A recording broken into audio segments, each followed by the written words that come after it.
We seem strange to you, don't we, Bigger? Oh no. Come and photo carry me home.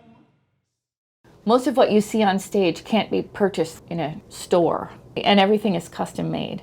So it's like haute couture, even if it looks like it's something dirty or messy or old.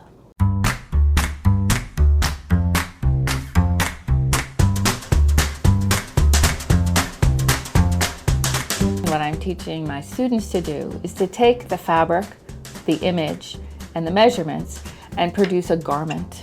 So we make the patterns and we're the engineers. Research plays a huge role in making the costumes. We have to know what's happening in the time period that the show is set in. For instance, in Native Son, we had to research the 30s, and it was two different classes. So there was a high class mother and a lower class mother, and their costumes had to follow the same rules but also show which class they were in. Students figure those things out by looking at vintage patterns in this case, or books that have been written that have patterns of dresses from the 1930s. We also have a collection of actual vintage garments that have been donated over time that are resources.